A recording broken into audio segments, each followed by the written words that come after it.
Welcome, everybody, to another episode of the Doomer Optimism podcast. This is Anarchocontrarian, or AC for short, and I'm here tonight with Nate and Josh, and we're having sort of a co-host circle tonight. There's no special guest. It's just the three of us.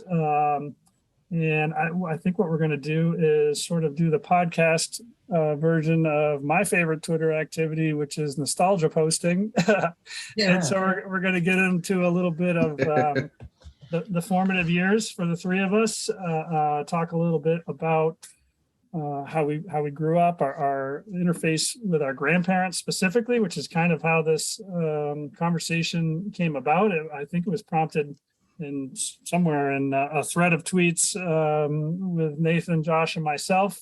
And, we certainly have had lots of based mommy discussions on Doomer Optimism, but we haven't really had like the based grandparents version. And we figured maybe why not have that conversation? I think we each have unique stories to tell. And so that's kind of what I was thinking for table setting. I don't know, Nate, since like I said, you sort of initiated this, if you had some thoughts about, where you wanted this conversation to go.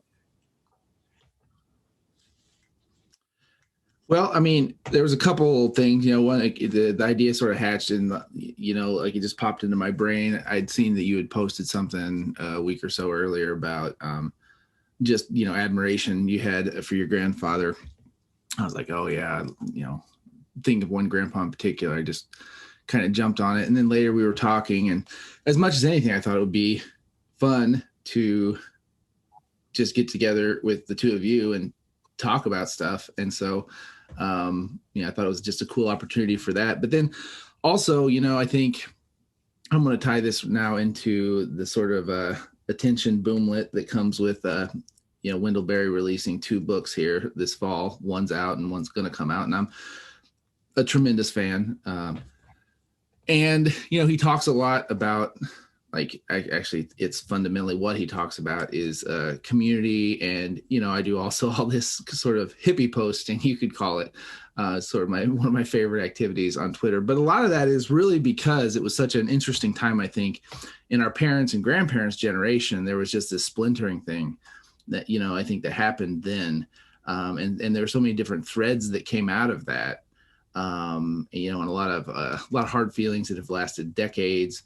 And, just seeing that in previous generations and then seeing how communities have just kind of over the last 75 years sort of drifted and come apart and come undone. And I just kind of thought it would be fun to talk about that in the context of our actual lived experiences with people that we've known. So that's sort of the big picture, just sort of where my mind was going with this and how I thought it might be a fun conversation to just sort of have and see where it goes. Awesome.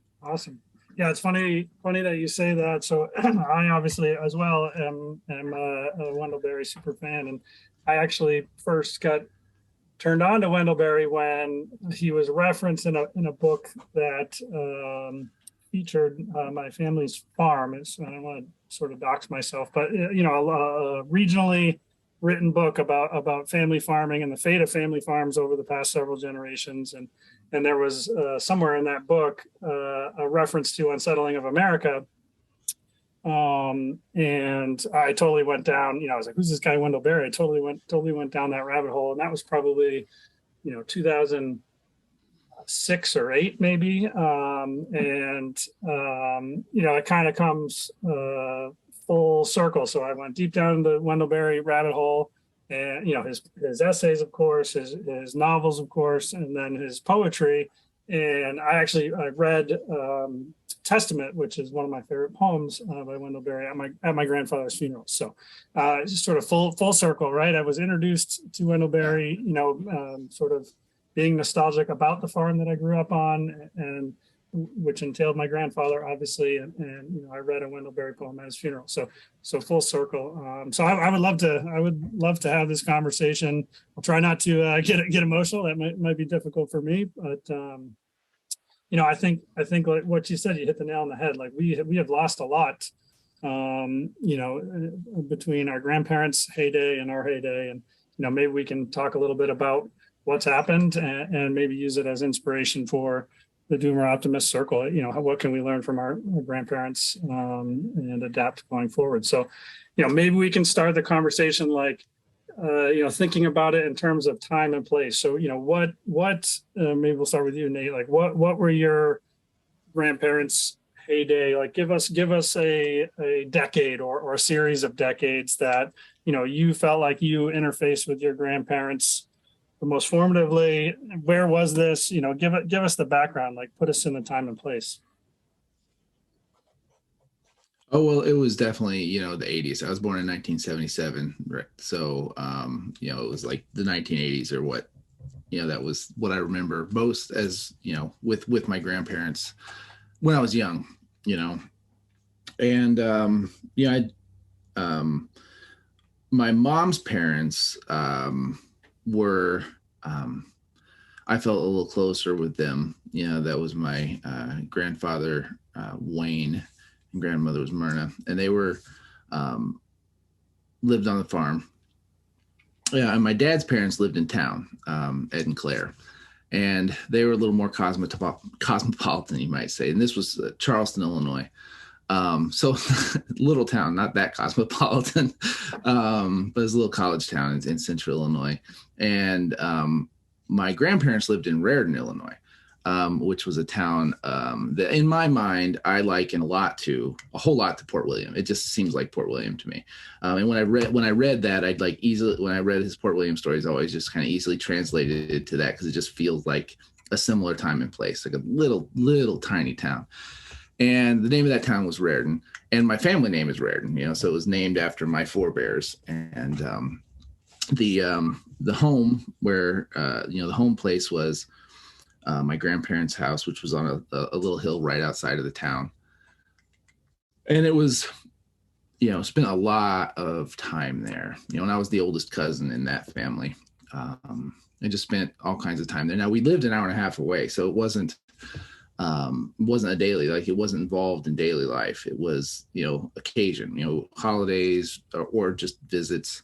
But it was always a bit of an occasion when we went up there. And I just have, a ton of memories up there, of doing stuff, a lot with my grandpa in particular, just doing cause he was that sort of guy that a young boy is gonna, really be drawn to, like did the kind of stuff, he took us fishing and, went out and just tagged along. I remember we did, he had a place, at the home place, and then they had like a little satellite area of farm that was by the river, the Ambra River. And he used to go there. He had a little camper there, which I didn't know, but I think I found out later that that's also the little camper was where he went and where he kept his whiskey and where he went, I think, nice. Away from grandma, where, because, they loved each other a lot, but they often, I think, didn't get along that well. So he had his camper where he would get away. But we'd go there, and I didn't know about the whiskey. So he was at least, and I was pretty, innocent of those things. But we'd go, and he had a John boat out there in the river and run trot lines. So we'd go and pull out big catfish out of the river. And, and I remember riding his Ford tractor, driving the tractor, just things like that. And he was on a farm, but he was moving away. He wasn't really a farmer. I mean, he was a farmer, but it was like moving in the direction of not being a farmer because he was primarily worked off farm, and he was a railroad engineer. So that was another cool thing when you're a kid, right? Like your grandpa can take you and he's like, hey, let's go ride on the train. Here's the controls. You pull that lever, do this, hit that button. It's like, oh yeah. Well, how does if I mash this one? Is like pretty awesome. I remember those. That's pretty great. And, but that was his, he was railroad engineer. So he was, off farm a lot for that. And I remember, by the time I came around, I don't think he farmed at all. I think, my mom grew up, they had goats, they had sheep. No, not goats. They had sheep and they had pigs. And, did some of the livestock. And I sometimes feel like I channel my grandpa now because he was kind of a cranky guy. Like he was like one of those, he was pretty cranky. he was pretty short, had a bit of a temper. It was never directed at me, so it didn't bother me, but you could see it sometimes, like, oh wait, yeah. I mean, he was kind of cranky, a quick Irish temper. And but yeah, so these are all really fun things to think about. And okay, it was really idyllic. Yeah, that's a good start. So so your interface with him and on the farm was sort of like summers, holidays, that type of thing. I think you said you were like an hour and a half away or so. Okay.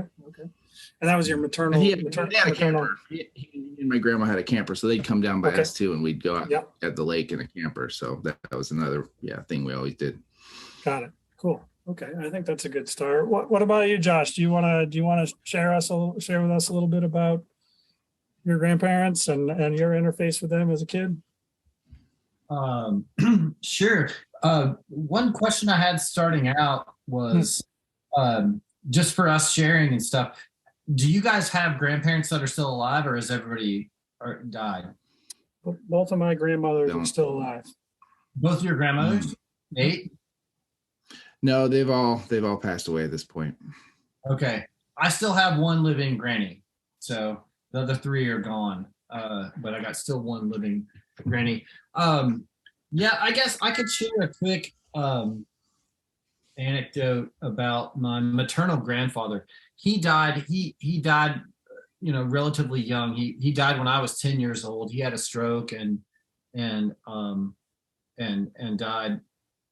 But so I don't have a lot of like really sophisticated type memories or anything associated with him. But one of the things I remember was when he would come to visit, he would always take me to go down to the creek in my neighborhood and play in the creek. And my mom would always say, "Don't you go play in that creek. Don't you go play in that creek." And she was probably right, because I think the creek was probably like 50% at least wastewater. Like it really actually wasn't a good place to play. But she probably had a kind of conspiracy with her dad, my maternal grandfather, that when he came to town and would visit or whatever, I could go play in the creek. And we would go down there and do all the things you weren't supposed to do, like catch crawdads and find old pieces of broken glass and do all the kind of like little adventures that like an 8-year-old boy thought were totally amazing, right? Mm-hmm. He was this like lanky older guy, totally bald on top with long limbs and long skinny feet that were probably like size 12 or 13 or 14 or something like that. And he would take me down to the creek to turn over rocks and catch crawdads and look for turtles and play with broken glass and find whatever sort of contraband you might find in what's basically like a wastewater ditch in West Virginia, and then we would come back, covered in muck and all this kind of stuff, and we'd be really hush hush and like, no, we didn't go down to the creek. We didn't go down to the creek. Totally covered for me. And to my 8-year-old self, I think like that was like really amazing, like mind blowing that we were in on this secret, and we totally fooled my mom, right? That's awesome. And how far, like, what was your proximity, Josh, with your grandfather? A couple hours or close by, or? So no, by that time, so I grew up in a town in West Virginia, and by that, so my maternal grandparents, they actually lived in Toledo, Ohio at that time. Even though they were West Virginians, they had moved to northern Ohio. And my grandfather had, I don't even know if this kind of thing really exists anymore, but he would have been a kulak, basically.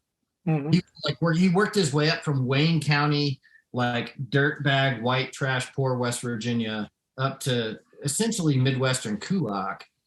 And he ran a small food distribution company for General Mills. So that was another cool thing when we would go to visit them, and he would take me to so we would go in the back, and they've got the big walk-in coolers, and they get in the bulk vegetables and stuff like that. And he's got like all these like ladies that come in and they make the giant tubs of potato salad that they sell to restaurants and stuff like that. And they got the guys driving in with forklifts with pallets of this and that and the other thing.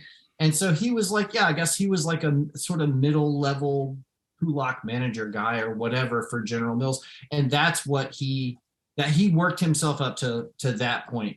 And I was real fascinated by this like little business that he had. And I think I think all this happened before I was really old enough to know anything.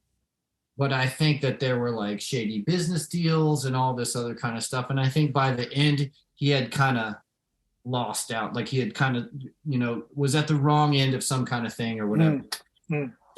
Some kind of thing that they hide from the kids in the family. So like, I don't really know. I can't report on any of the details or that kind of thing. It's the kind of thing that the family's ashamed of and they don't talk about and whatever. But no, it was a big deal. And I remember as a kid it was a major trip.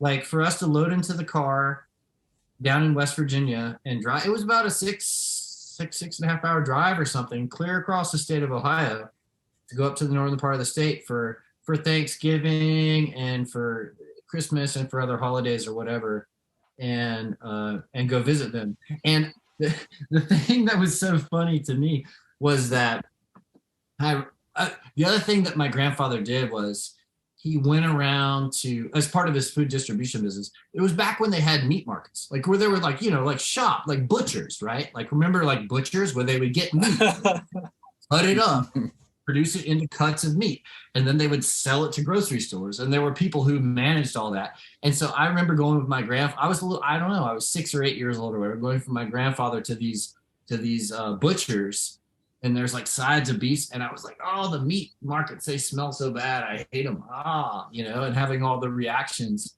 as a little kid. And the thing I remember is all these people in Toledo, Ohio, making fun of me for my accent, and saying like, are you from West Virginia? No. And they're like, it's written all over your face. And I'm like, man, these people are psychic or something. How the hell do they know that I'm from there? This is my accent, It was wild. So was your grandfather part of like the migration, if you will, like West Virginia, Appalachia to Ohio, like the J.D. Vance described migration? He may have been. I still haven't read J.D. Vance's book, so I don't know the details of that. Mm-hmm. I know that, and this is probably something I should look more into because it's certainly more of like a formalized phenomenon that I'm aware of. I'm certainly aware of members of my family like going north to Ohio and Detroit and other places like that, looking for jobs, looking for economic opportunities and all this kind of thing. So probably, my dad was the same way. My dad got out of high school, went into the Navy, and then came back and had various jobs and stuff like that. So probably that's the case, but nobody ever posed that question to me before, so I never actually like researched it. Interesting. Cool. Okay. I guess I'll go next. And it's sort of, I love thinking about how I grew up, because the way I grew up is really, really special. And stop me if I'm rambling or feel like I'm bragging a little bit. But again, as I said, like nostalgia posting is my favorite thing ever. So I grew up in very much a multi-generational setting in rural New Hampshire. So I grew up with my parents, my grandparents, and what I always considered my great-grandparents, although they weren't technically my great-grandparents. They were a few removed. So my great-grandparents, quote unquote, were European immigrants to New York City, and they worked in the restaurant industry in New York City. They were a chef and a waitress, my great-grandfather and great-grandmother. And they wanted to retire in the 50s. They wanted to get out of the city. They wanted to buy a farm. And they learned of a piece of property in central New Hampshire, a farmer that wanted to give up the business and get out of his farm, and they picked it up, but they didn't know a damn thing about farming, being in the restaurant industry in New York City. But they knew that they had like a nephew twice removed, which is my actual maternal grandfather, who was in Europe during wartime. He was in an agricultural school during wartime, and his job was to learn agricultural and really feed wartime Europe. And so they wrote to him and they said, hey, we need, basically what amounts to like a foreman. We need somebody to help us, establish this farm. We bought this derelict farm in central New Hampshire, and we don't know a dang thing about it. So we need your help.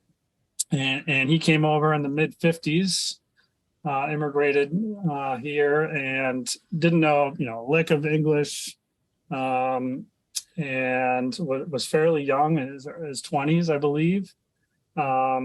He had worked on a farm in Switzerland at the time before he came over, and he was, sort of courting the rancher's daughter, the farmer's daughter, who ended up being my grandmother. He wrote to her and had her come over a few years after landing in New Hampshire and starting up the farm.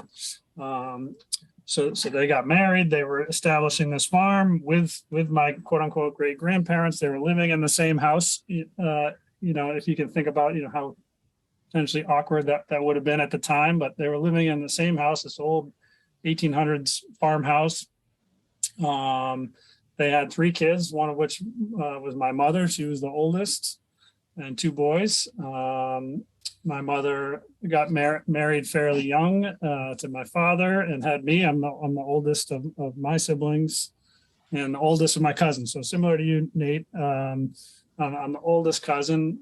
There were 6 of us cousins that grew up all together. So if you think of very, very rural place in the hills of central New Hampshire, a big sweeping bend on an old country road, right at the elbow of the bend is the farm. It's in, it's set in the shadow of a mountain. And, it was basically my parents' house where I grew up, my childhood home, my uncle and aunt's house with my cousins next door, my great uncle's house, who came to live on the farm in his retirement years, then my grandparents in the farmhouse, then my other uncle and aunt just past them, and then my paternal grandparents were right after that. So like boom, like 5-6 houses in a row, like my entire family. So that's kind of like the setting if you think of it. So I grew up. Certainly, I was the oldest of all my cousins, as I said, of at least 4 years. Sorry. So, for the first 4 years, I had like the run of the place. I was like the firstborn kid, and I totally had the run of the place. My mother was still milking on the farm, so it's a dairy farm. I didn't mention that. The dairy farm. My mother was milking, so I got raised basically by my mother, my grandmother, and my great grandmother. Until I was by myself until I was 4 years old, and then all of a sudden the rest of the cousins started coming, and eventually it was like six of us cousins in the farmhouse. For meal times, like it basically, breakfast and lunch every single day in the farmhouse with my great grandfather, again, quote unquote, had passed at that time. So it was my great grandmother, my grandfather, my grandmother, my 2 uncles, and 6 of us kids, like at the breakfast table every single day. Certainly in the summertime when we weren't at school and stuff like that. And yeah, so my grandfather was an amazing guy, right? So he's an immigrant. He literally taught himself, English, as the story goes, at least like by reading the funnies in the newspaper. He took what was a chicken farm when he came to this country, and he hated chickens and didn't want anything to do with a large scale chicken farm. So he converted it to a dairy farm. And can't blame him. Yeah, no kidding. Like nobody wants to deal with that many chickens. This sounds like unbelievable, especially like thinking about it in the modern context, but he basically took what was like 100 acres of swamp and turned it into 100 acres of cornfields. Like he basically dug all the drainage ditches to drain this 100-acre swamp into a crop field, which, think about how much trouble you'd be in today if you just went out and did that. Like you could do that in the 50s and 60s, right? he basically terraformed this 300-acre farm, in a few decades of his life. Like within, by the time I was born, all this stuff was established. I was born in the early 80s. So between that, mid 1950s and 1980s, he set up this farm. That was truly amazing. So that's kind of like the setting, if you will. And, I lived, like I said, I lived pretty much every day, certainly in the summertime when I wasn't in school, at the farm. That's just, what I did. It was right next door. And I certainly worked. I worked a ton. So, by the time I came around, and certainly by the time like our cousin and me and the cousins were, all running around, my grandfather was basically like retired, quote unquote, which basically meant like he wouldn't get out of the tractor, to do any manual labor anymore. And he set up like a hobby petting zoo. So we, they had the dairy business. That was the income generating. And like for fun, he could never sit still. So for fun, he set up like this aspect of the farm that was basically a petting zoo. I mean, emus, alpacas and llamas, mini donkeys, potbelly pigs, you name it. And then he set up museum with like 4 garage bays worth of antique farm equipment and so on and so forth. Like he loved novelty, and people from all around would come to the farm for free, just roam around and walk and pet the pigs or whatever, and check out the museum.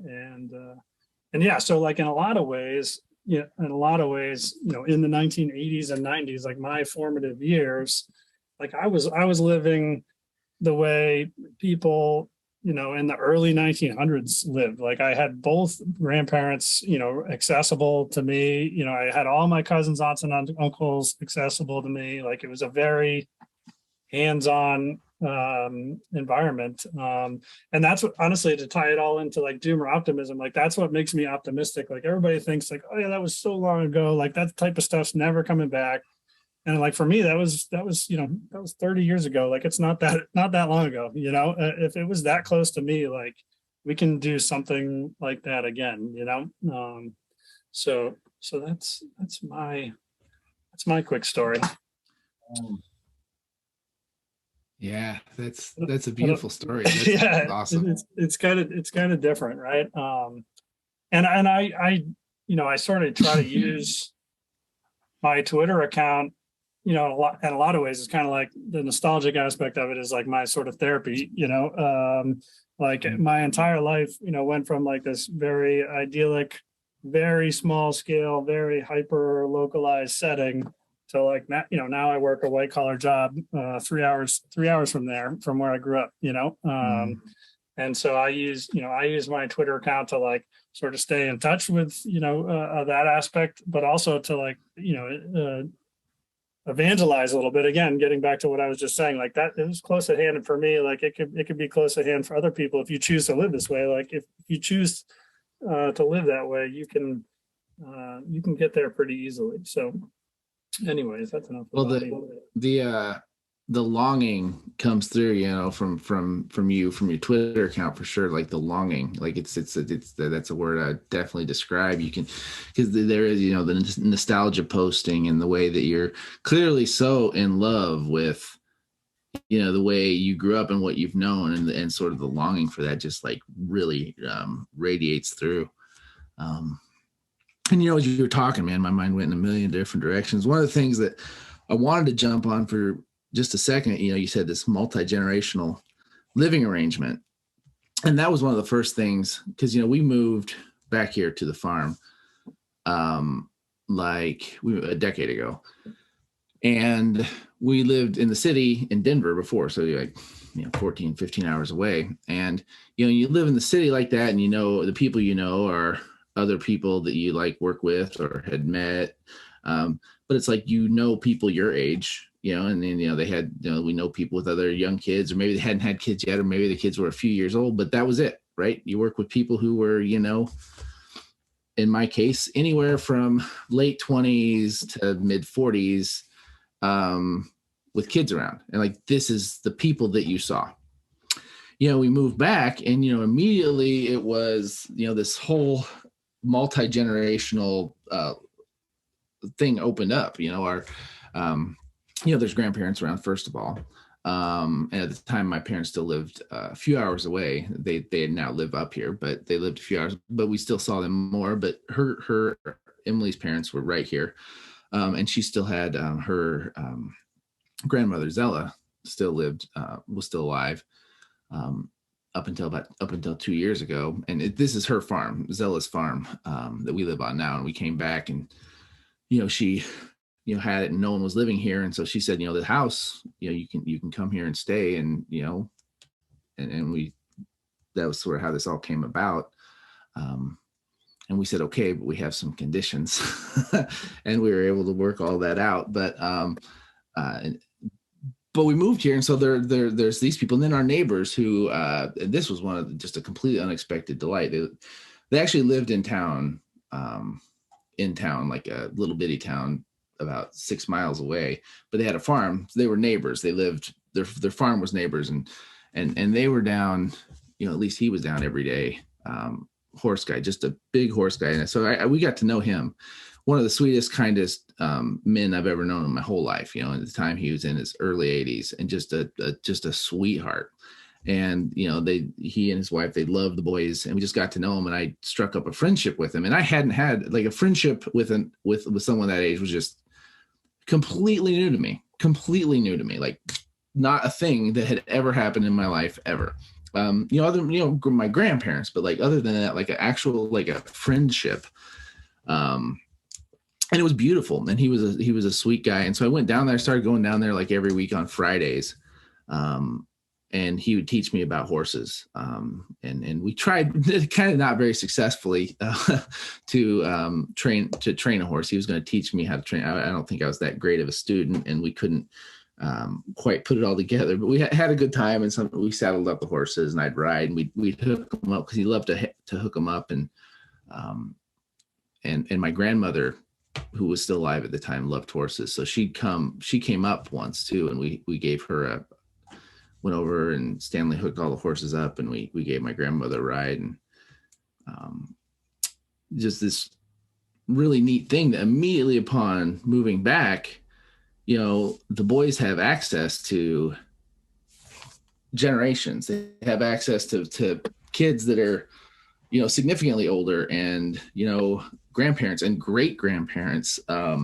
And Zella was just a heck of a character, and a pretty amazing woman. And just so I think it has enriched their lives tremendously, and became really apparent how freaking weird it is to live without that. Like it's this bizarre thing, like, and it's like this extension of, I also tangent, I won't go on it, but like, it's also like, it's a remnant of like how weird I think our school is, where you get like a bunch of kids the exact same age, and they spend like you just spend so much time with people your own age, and it's weird. Like, like why, like life is so much richer when you're around people like, yeah, you have peers that are your own age, but like you also have intimate, close contact with people of every, time in life. And there's just this beautiful richness. It was one of the very first things that we came into, just as soon as we moved back.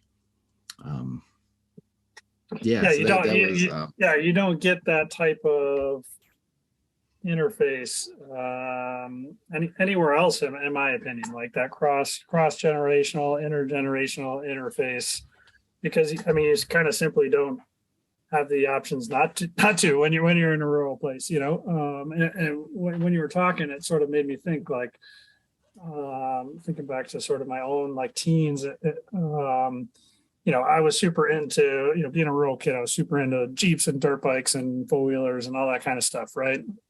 And I think I actually had a thread on Twitter about this, but like Jeep culture in the boondocks where I grew up was, a very intergenerational thing. Like I used to hang out as a teenager in old dudes' garages, drinking beer myself, or they were certainly drinking beer. And there would be like 16-year-old kids working on Jeeps and 30-year-old dads and 80-year-old grandpas, and there'd be a bonfire going on outside, and the old guys were teaching the young guys how to work on their Jeeps. And then they would go out the next day and, tear them up in the woods and whatever else. And like, you just don't, like, I can't think of another example where you have that sort of bandwidth and influence for of people outside your generation, and that was very formative for me. I don't know, it gives you confidence to be able to, speak with people who are, more knowledgeable than you, older than you, what have you. Very confidence boosting. Can I interject there a little bit? Like, oh man, Nate, when you were talking about how when you guys lived in Denver, and your situation was where you're interfacing with other like couples that were the same age, or maybe had kids the same age, like there is such an age sorting mechanism that's almost to the extreme. I mean, you can look at school, right? You go through age at like, okay, second grade, third grade, and everyone's kind of in the same age cohort. But I was even thinking about how, okay, so dating apps, right? Like when you go on a date, I don't know. You go on a dating app and you're like setting the preferences of like this narrow bandwidth of age and location, right? And that's like single people of this thing, right? Okay, and now you're a young couple, now you're a young parent, and you have kids this age. So if you're in an urban area, find other people who are like, like have a kid like exactly that age, and it's like sort yourself into that age group. And like everything is so extremely sorted into these different age groups. Okay, you have not only you have kids and you have a dog, or like it gets like extremely specific, right? And you can kind of see the utility of that. It's like, okay, well, let me find other people who identify with where I'm at, and you could, my wife and I are about to have a kid, so like we have other friends who are around the same stage, and they're like sharing information. Super useful, super helpful to have tips from people who are like in about the same stage. But then like take that to the extreme where it's like, okay, you're in some cosmopolitan city with a giant population, and you're sorted by what neighborhood you live in, and your income bracket, and your socioeconomic status, and where you went to college, and what's you're at in terms of having kids, and how old kids are. And it's like we get in these super refined, narrow categories. It seems super like it's super technocratic, right? Like you want to find like the optimum for like your very specific thing right now, and what you miss and all that. Optimized. What you guys are alluding to is like, okay, you're thrown in this like intergenerational mess, right? Where you've got family, different agents, cousins, half cousins. Like when you talk about your cousins, do you literally mean cousins, or do you mean like, well, this kid who wasn't even related to us, a cousin, or like this guy who was like my uncle, but he's not even in my family, but he like told me how to like rebuild a carburetor, so he's basically like Uncle Dwayne who told me how to rebuild a carburetor or whatever. Like you have all that kind of stuff. That messiness, that intergenerational messiness, I think we totally miss in this sort of like super technocratic, modern, cosmopolitan, urban generation of like using apps and technology to dial in exactly what you're looking for at this time, which is a weird position that I feel like humans have never been in that position before. Like we've never had the power of technology to do that kind of thing.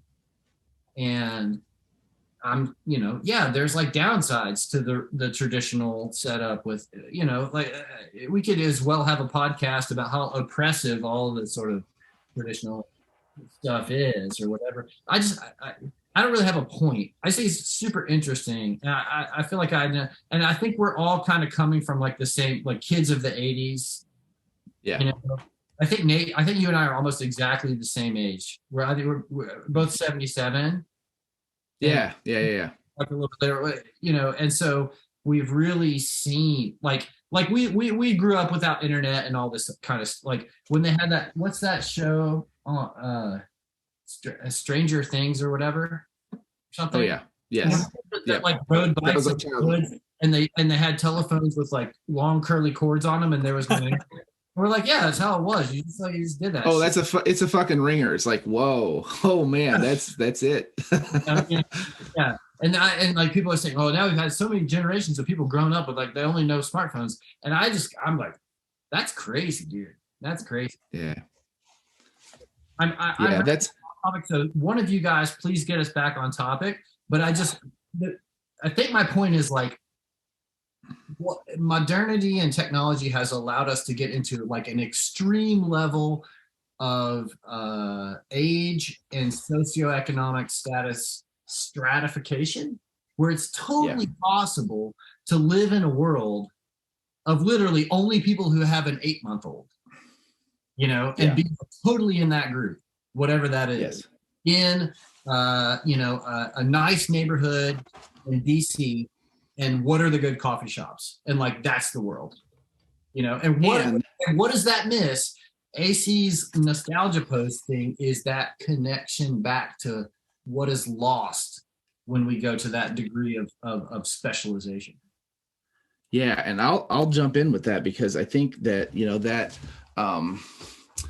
the idea of hyper specialization, hyper sorting, we're talking about by age and we can pretty much stay by age, but it's like, there's no incentive to learn about or get along, with difference in that way, like, whereas in a big family, people live close to each other, you're going to figure it out. There's going to be, and I think about, it makes me kind of come back around to my grandpa, Wayne, who was like a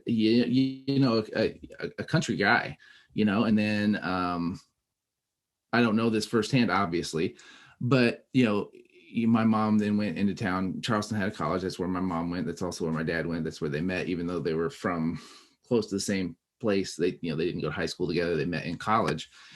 And, and so then my mom, falls in love with this hippie guy. Like, my dad was a hippie, and told you I was going to tie it into some hippie shit. Nice. But, Wayne didn't care for that.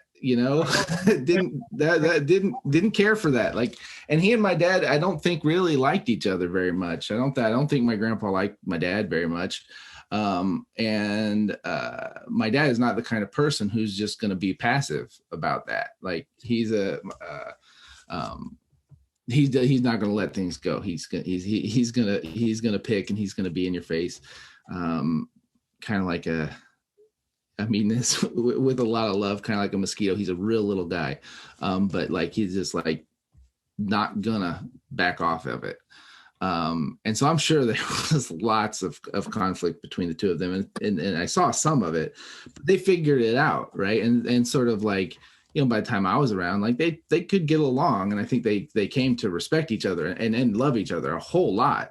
But, and they had to do that because they were in proximity, and families still, I'm not saying this doesn't happen in families now, but I think, especially when people move, as is so common now, so many people grow up so far, like your relationship with your in-laws is sort of, you can be polite for a weekend or something like that. And it's just, even, they were an hour and a half away, but they were still just so involved in each other's lives that, and my dad and my, uncle sometimes butted heads and this and that. And people in a big group like that, that aren't sorted by, interest or app or whatever, just like, this is our time in life, or like, you just have to figure it out.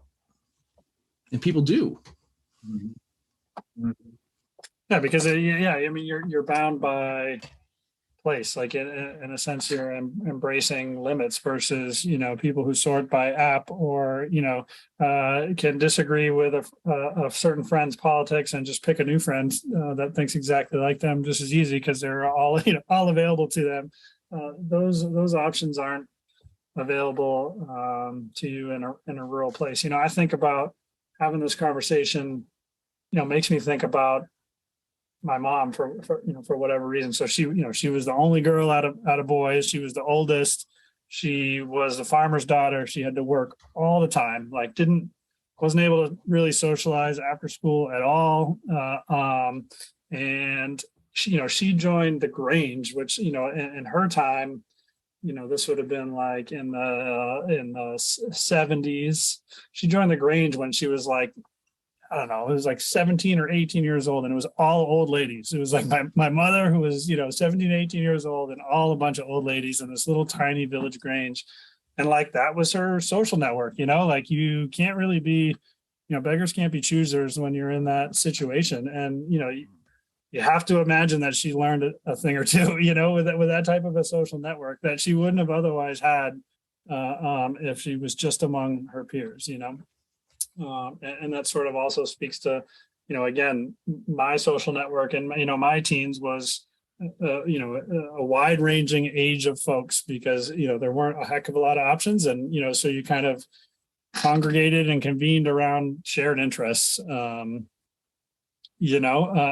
because you kind of embraced what you had, you worked with what you had. Right. Makes me think of, did you ever listen to this, just this whole conversation, not specifically that point, but you ever listen to Greg Brown, the folk singer Greg Brown? No. He's a Midwestern guy, Iowa folk singer. He's wonderful. And there's an album, live one. It's called The Live One.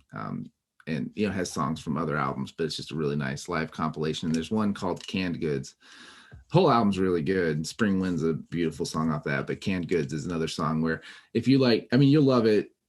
AC, I feel very confident as far as like, your love of nostalgia, like, yeah, it'll be right in your sweet spot. But it's, describing, he's an Iowa guy, describing going home to his grandparents, farming in Iowa, and just an Iowa snapshot, and, his grandmother and just living amongst, cousins, and, that was a huge part for us of why we moved back, was just to be around, be around grandparents and be connected to, rooted to a place in a community.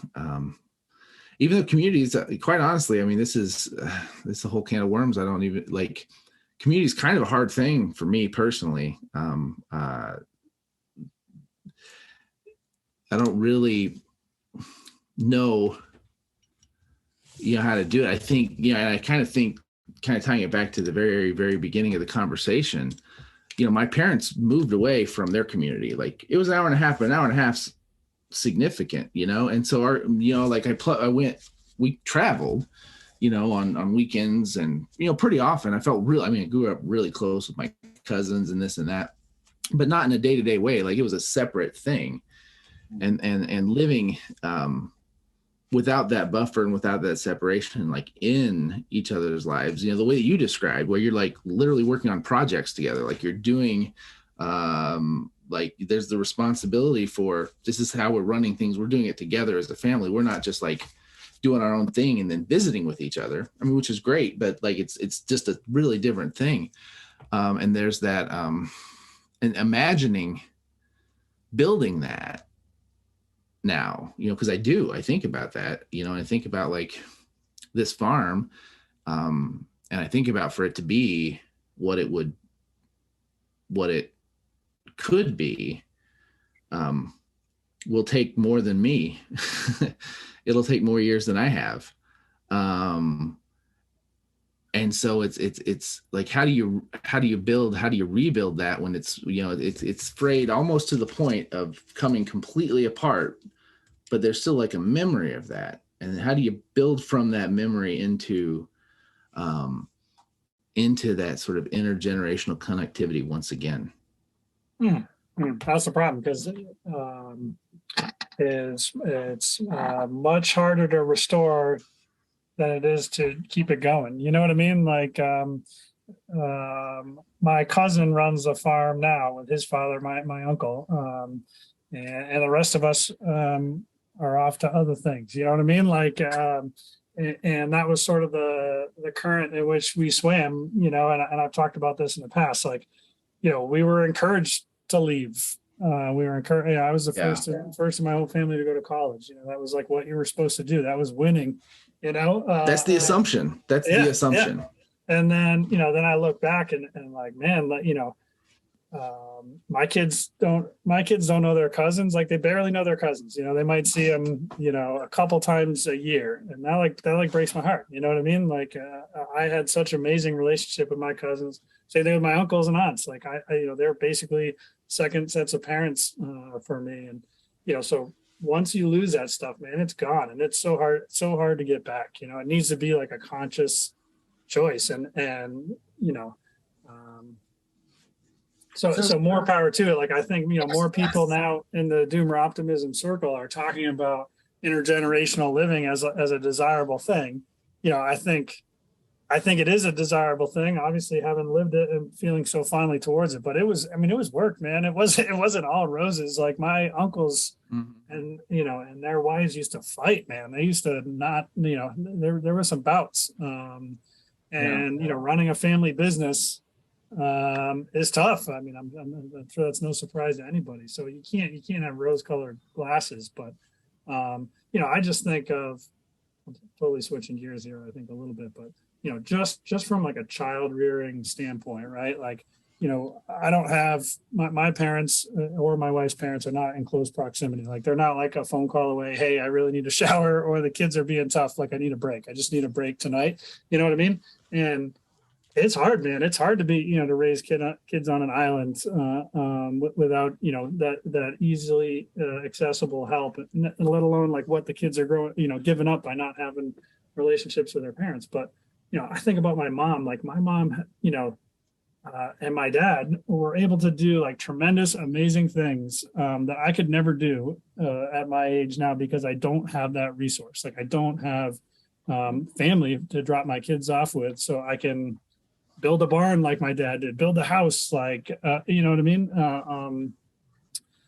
All of that is gone. Can I throw out a theory based on like what you guys are talking about now? So, yeah. So a lot of this is about recognizing that, like, so rewind 50 years, 75 years or something like that. We're looking at that and we're kind of saying like, oh, look what they had. And that's what's missing now. And like Nate's talking about, he's working his ass off to build, what you guys have at your place now. And probably a big question mark is, are your kids going to be into this? Are they going to want to carry it on? Because you're building something that's way bigger than one person, one lifetime, something like that. And is it going to carry forward? And it's easy, I think, to get really despondent about that. Because if you think about where we're coming from, where all of the inertia has been to get away from that kind of thing. And I think a lot of the problems that we're seeing and that we're identifying is the fact that like the socioeconomic conditions, the technological conditions, political conditions, everything that's going on is like pushing people away from that kind of thing. Going back at least 50 years, if not 70 years or longer. And so now we're at that point, and the doomer optimism, whatever community is like, oh gosh, look at what we've lost. We're headed towards some kind of a collapse or something like that. So to me, like the optimistic thing is that the incentives are also at an inflection point, right? Because maybe we're the old farts who in their 40s are going, well, really we had this good thing back in the day and we really should have, and that's going to be like the old hat thing. Like we're thinking it's like this radical, oh, it's so countercultural, but maybe that's the old hat thing that we're not the vanguard. We're slow on the uptake, realizing what's lost and that maybe it won't be that hard as we think it might be for younger people, future generations to kind of take up this kind of thing because the incentives are starting to align. Do you get what I mean? Sure. Like we're responding to the collapse of systems. Like if all these systems that we're living in were just like humming along and working great, maybe we would all just be, we would be what's his name? Patrick Bateman. We would all just be Patrick Batemans, just churning it out. Right? But all that stuff is crashing. And we're like, well, that doesn't make any sense. So who knows? Maybe our kids are going to say, man, thank God my weird ass dad got a bit of marginal land and like reconnected with his family and like created this opportunity. You know, even though right now we're like, oh, people hate this and kids hate that and everybody wants to go off to a city and go to college and all this kind of stuff. You know, maybe it's actually way more optimistic than that. You know, the fact that we're coming along and recognizing this and valuing it. I mean, I can't speak for you guys, but I can say I've never had an original thought in my life. You know, like how often do we refer to Wendell Berry? I mean, you know, if you want to be simultaneously inspired and depressed at the same time, go read the Sand County Almanac. Yeah. Aldo Leopold. Go back and look at Ed Ricketts and John Steinbeck, you know, the log from the Sea of Cortez and all that kind of stuff, and realize that this radical ecological worldview was like fully incubating so long ago, right? You're like, oh my God, how did people not pick up on this? I mean, the Round River, out of Leopold's Round, like all that stuff is just that it's it, man. It's it. And, you know, and you can say the Unsettling of America was published our birth year, right? 77, right? Like, it's not new. It's not new. It just takes a long time for this stuff to marinate its way in, you know? So maybe, I don't know. I feel like, you know, I mean, I don't know. My wife is due in a month, you know, I have no idea we're having a boy. I have no idea. This is all new to me. You guys are ahead of me in this game. I don't know anything about being a parent. I'm like feeling my way through all this. I have no idea if my kid's going to grow up. I feel so excited about what we're creating here at our place. And I'm like, I can bring up the kid in this environment. This is so great. This is so great. And who knows, he may rebel and hate it and think I'm an idiot. I have no idea. I have no control over that, you know? On the other hand, he could be like, wow, that was really great. And my dad did that shit, you know, just like I was really grateful for my grandfather for taking me down to the sewage creek to look for crawl. You know, Who knows? Like, it's so weird. But I'm bullish. I'm pretty optimistic actually on that front too. I mean, it's hard, and sometimes I can, you know, and there's grief, and there's grief and there's mourning, and I think that's, you know, but that's not incongruent, you know, with sort of hope in any way, you know, because I think that the good news, so to speak, is that, you know, things have become so frayed, and there's a lot of work to do, but they didn't disappear. You know, like it didn't disappear, and there's still a memory. Like I can remember, you know, this is, you know, you can talk about stories, and there's funny stories and there's big stories, but then there's also like just teeny tiny memories, right? Like I can remember, you know, with my grandpa, you know, riding in his truck. I don't really remember what kind of his truck, but it was a bench seat, of course, and you know, I could sit then in the middle, you know, in the bench seat, and he's got the stick shift and the dial radio, you know, the radio that you got to twist to get tuned in, you know, and I can just remember driving that and just him like putting his hand around my little boy leg, you know, just like grabbing my knee, and just that, and then, you know, and then kind of doing the same thing with, you know, when I'm like with the boys, you know, like my father-in-law, when he passed, he left us what's our farm truck now. He had a Toyota Tundra, but it had a bench seat too. So I remember then Miles is 6 and he sits next to me and putting my hand on his knee and just thinking about how that love is transmitted over generations, and you know, that's not gone. It's still there. You know, we can still do that. And I'm pretty optimistic. I think just in terms of our own farm, I think both the boys like it pretty well, and I don't know what's going to happen, and they might choose to go and do whatever, and you know, they're free to do that, and I'm going to support them. You know, I'm not going to tell them they have to stay here or anything, but I've been really clear that, like, I think about you, and you know, I want you to, you know that this is yours. You know, that we're building this together, and that this is yours, and that if you choose, you know, this can be a thing that you can build and build on. And I do. I mean, I hope they do. I really do. But it's okay if they don't. But there is a gravity, I think, that comes with a project like this. Like my sister, her family moved from Colorado, and they live in town near us now.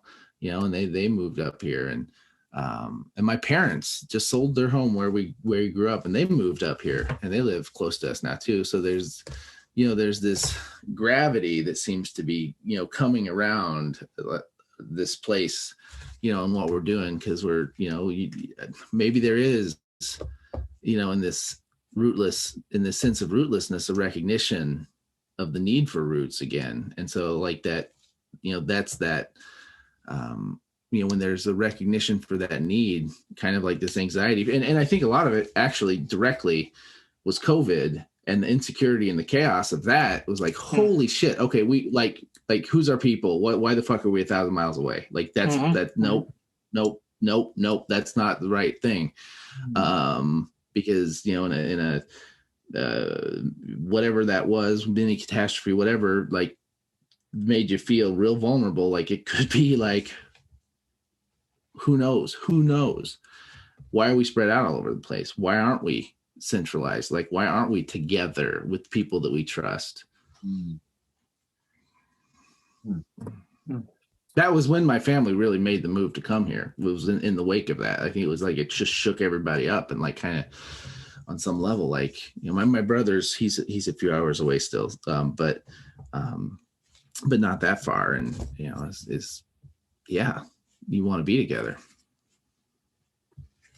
I think I'm a addict for looking at silver linings, and I think you're spot on with looking at the whole COVID thing and trying to find the outcomes, like you're saying, where like something hit you upside the head and said, like, why aren't you close with the people you love? Or like, what am I doing with my life? Or how am I don't have any specific examples. I don't have any anecdotes to share with that specifically, but I think that these kind of events, I mean, okay, so if you take the doomer optimism thing seriously, where there's like, okay, what's the overall theme is the unsustainability of how everything is operating, which means that different parts are going to break down in different ways in different times. It's all going to be pretty unpredictable. What are the responses going to be?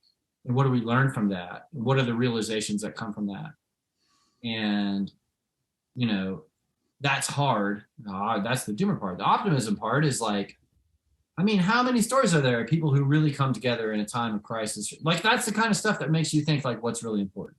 Maybe that's what you should say, But, I think the COVID crisis presents those kind of opportunities for reflection. A lot of other things, I mean, the fact that, like, inflation's bad now and the cost of stuff at the store is so much more expensive, and it's making people think, how can I do more for myself? Could I grow some vegetables in my yard?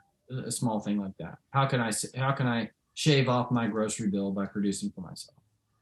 These are all positive developments, so there's so much positive that can come from these calamities. And so I don't really have anywhere. I'm not really going anywhere with that. But yeah, I think I keep coming back to, for me, obviously, like a very literal sense of place, like, and that's always been like the gravity of my life. Like, and Bell Hooks, I think, said this in her book, Belonging, like she felt like her place, like, bear witness to her life and like the struggles that she had in her life, and when you don't have like that sort of common thing that roots you, that common place that roots you, like you don't have that companion, right? That's not a companion. You can't see a reflection of yourself in your place, if you're transient, if you're rootless, and I try to, so that's what my place gives me. Like, I can see my grandfather in the place. Like, I can see the ditches that he dug. Like, I can see the firehouse that he, built with the rest of the volunteer fire department. You know what I mean? Like, when I feel like, I'm shaken off of my foundation, like I'm rooted by this place. And like, if that's what if I can like carry just the tiniest like flame of that pass that on to my kids, like this place is a part of you. You are a part of it. Like, your great grandfather dug that ditch and built that firehouse and used to hunt up on the ridge. And, I used to walk this whole, 5-mile radius with him. And that's a part of you. Like, I'm going to share that with you. And so hopefully when, the world gets worse, when we have another type of COVID or some other else, like there's something that they can return to and see a place that bears witness to their struggle and that they can sort of connect with in some way and see like a continuity. Like it can be like their literal and metaphorical rock. Like this is their continuity. And that's kind of what it is. That's what it is for me. And that's where, that's where I get my strength. Well, and that, place, it makes me, so like our place where we live now is like, it was, it's a sesquicentennial farm. So Emily's family, has been here for 150 years, but it was one of those, like I mentioned earlier, like things fraying, like it was hanging by a thread, because it actually hasn't been farmed by a member of the family in, I don't know, well over 50 years. It was, rented and subletted, stayed in the family, but didn't, wasn't occupied.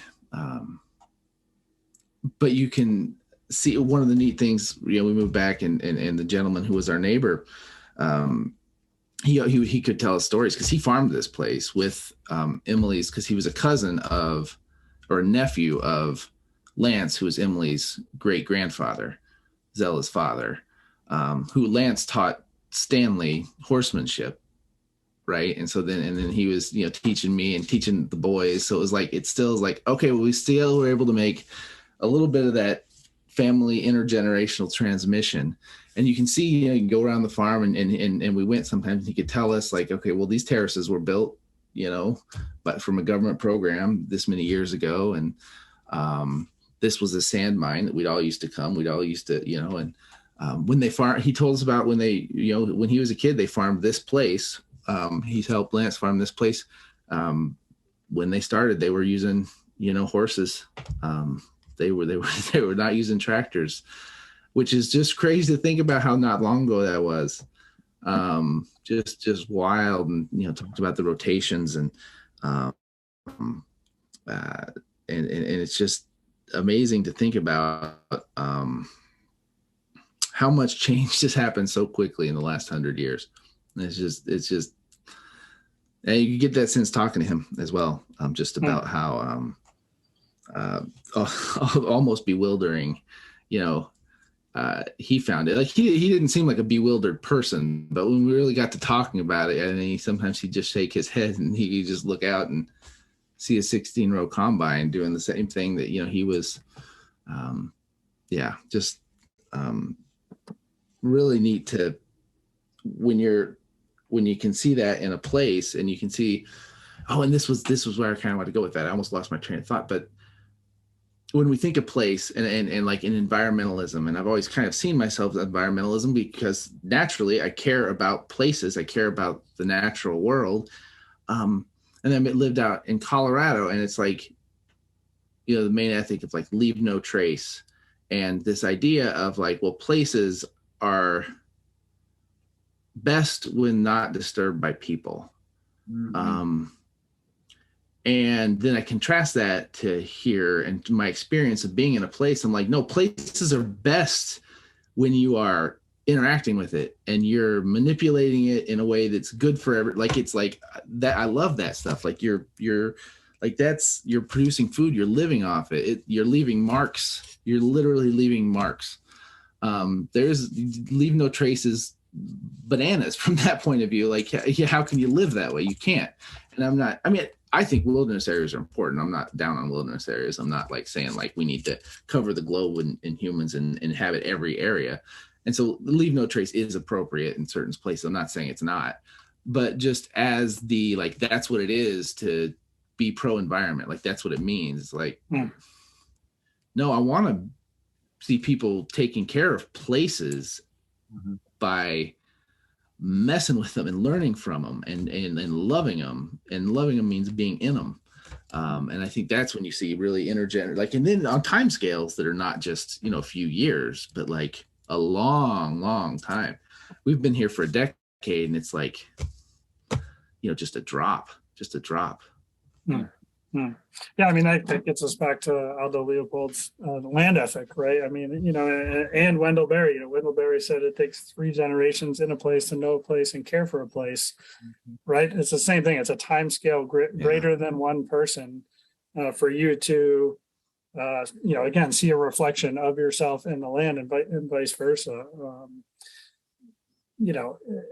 It's funny that the break is that connection is broken, right? So I often think of this story, right? So getting back to my grandfather, he was quoted famously in the local history book in the 60s, orating a town meeting, right? So New Hampshire has a town meeting, very democratic process, and anybody can orate a town meeting. They can filibuster, they can have their little stump speech, and he viciously fought the land use ordinances, right? I mean, I think he was quoted in the history book saying, basically, he left Nazi-ridden Europe. He didn't leave Nazi-ridden Europe for this, right? to be told like what you should do on your land. But that's because he knew what was best, and ultimately that was turned down. It's been there is now a land use ordinance in the town, but for a long time there was none, because there was this mutual sense that people knew how to care for the land. You didn't need a land use ordinance to say don't put a McDonald's up next to this little farm or whatever. Don't mix commercial use with residential. Because people sort of had a sense of what's right, what was the proper care of the place. Now in a lot of ways, I'm happy that there's a land use ordinance, because otherwise there would be a 200 unit storage unit place that they would plop right next to the family farm. You know what I mean? Because nobody gives a shit anymore. That connection is broken. Landowners haven't owned a piece of property for many generations. They're looking to make a quick buck. And so now we have to have sort of these bureaucratic functions because we have a relationship with place that's broken. So it's just a funny reflection, and that speaks to, you mentioned it earlier, Nate, we used to be a sort of generalist society, and now we're a specialized society. I can't make decisions about how to govern this town. That needs to be a politician's job, or I can't pick up a hammer and try to build a house. I'm not a professional. I don't have the appropriate licenses, so therefore I'm not even going to try. Everything is every aspect of our lives is abstracted and once removed and assigned to somebody else who we deem a specialist, and therefore I don't need to care, right? I don't need to care about that thing. Because I assign my care to somebody else that really doesn't have any investment other than an economic investment in that thing. Going back to the firehouse example, they couldn't raise the requisite funds to hire somebody to build the firehouse in the little village that I grew up. So they literally built it themselves, farmers and nobody, backyard shade tree carpenters built the firehouse. Think of that happening today. You can't. It's unthinkable. People. Was it to code? Did they build it to code? Exactly. You know what I mean?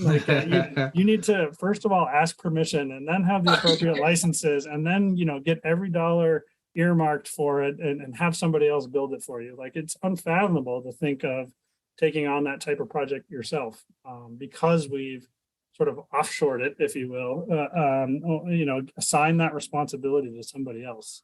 So I don't know, that was a bit of a rant. Assign that responsibility and then created like you said, Josh, codes and things like that, because I can still, just from people I know around here, I mean, it's not actually that hard to imagine. I mean, man, this is the best thing. This is the best thing about being a country person, I think. It's you just learn to do stuff, and you're around people who just know how to do stuff.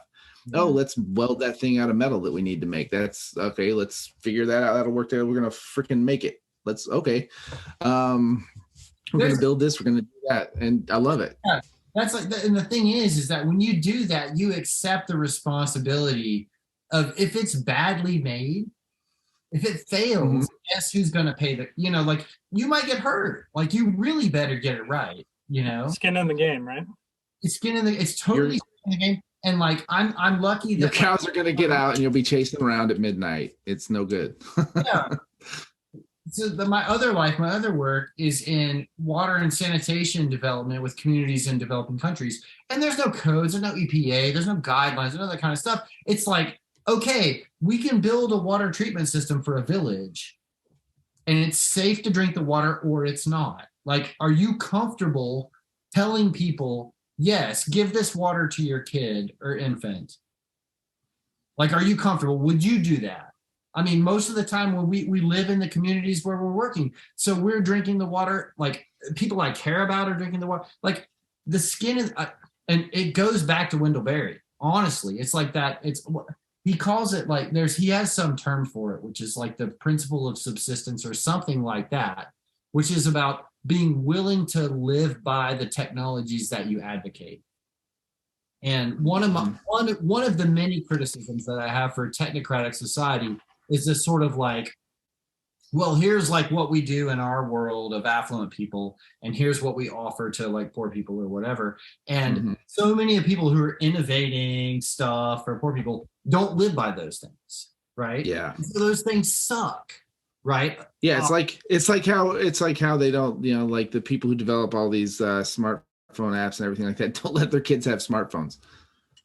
Do you know the area of the country that has the fastest growth rate of like Waldorf and alternative schools that don't let kids have screens?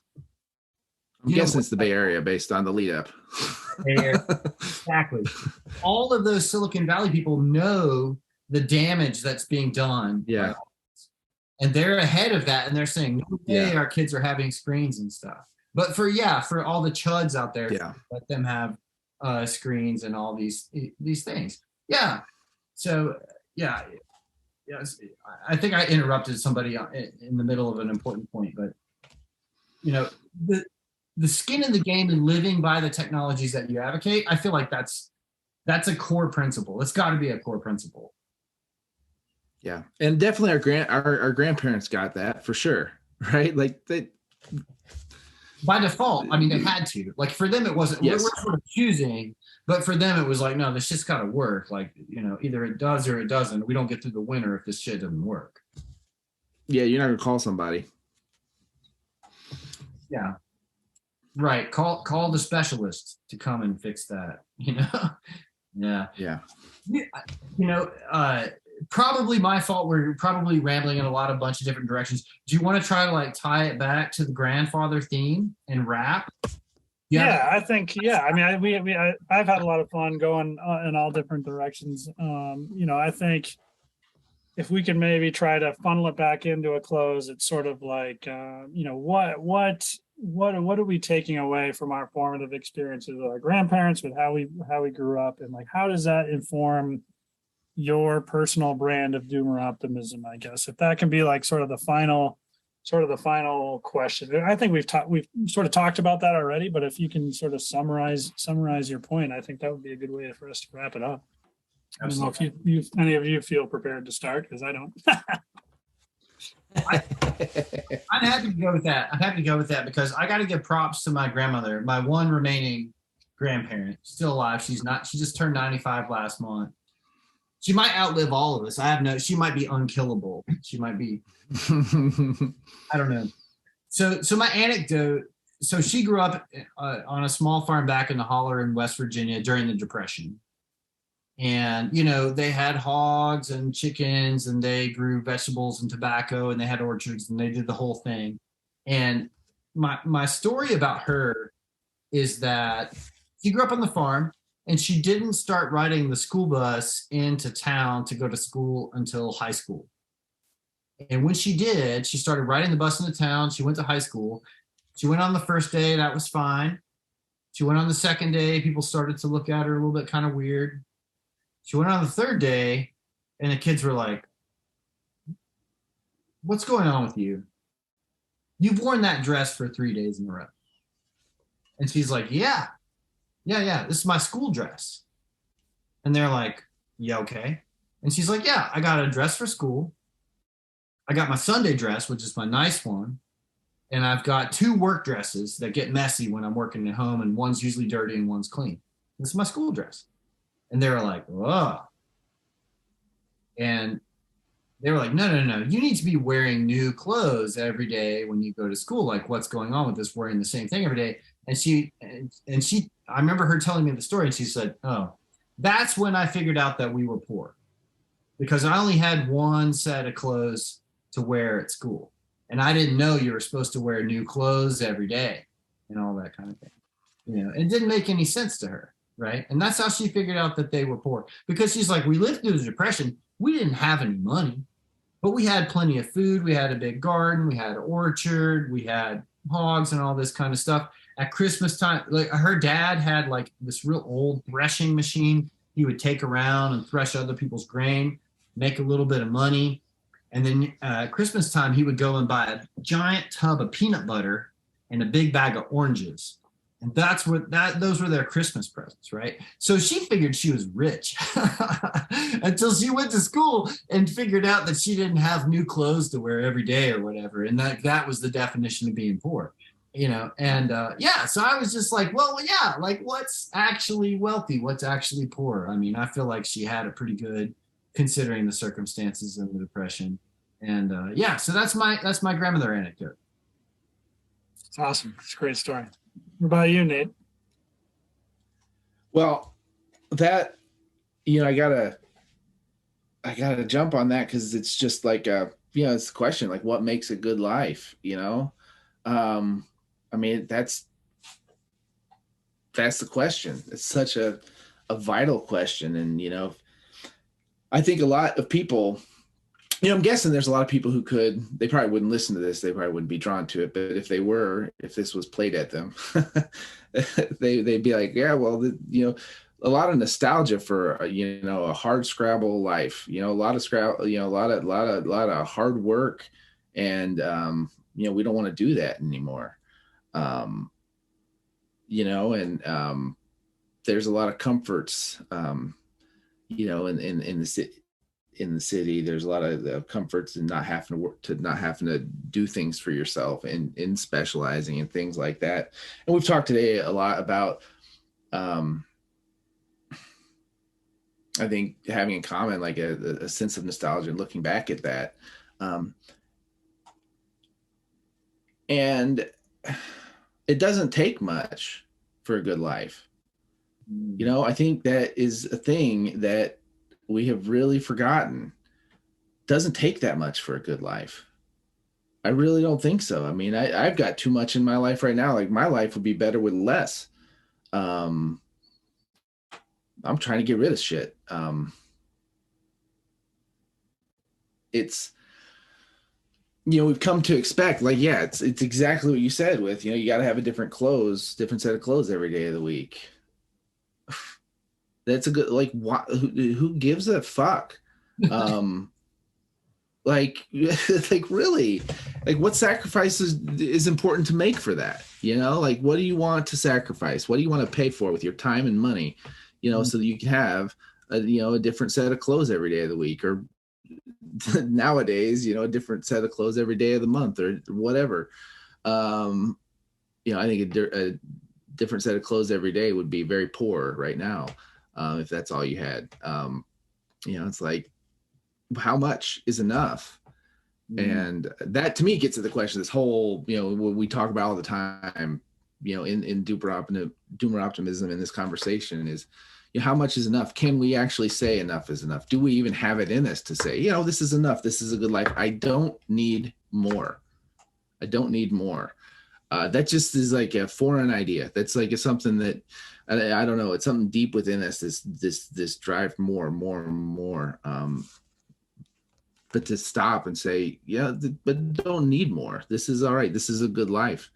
And another theme, you know, that Wendell, he beats on that drum. It's appropriate. I think we're talking about him a lot in an episode that's kind of like about grandfathers, you know. He seems like, in my mind, he's like a spiritual grandfather. It's Papa Wendell there. You know, yeah, you know, things, you know, it's like the value of hard work and the importance of hard work, and how, you know, that's like not a bad thing, you know, something you do with your body that, you know. But now now instead we'll go to the gym and see if we can lift, you know, hundreds. I work out right here and like lift a bunch of weights and do these things because we don't work hard. So we need to make our body work hard so that we're not unhealthy. Mm-hmm. Mm-hmm. I mean, it's insane. Like, we live insane. Like, our lives are insane. They really are. Like, we've really lost the plot here, people, for the last few years. Like, we totally lost the plot.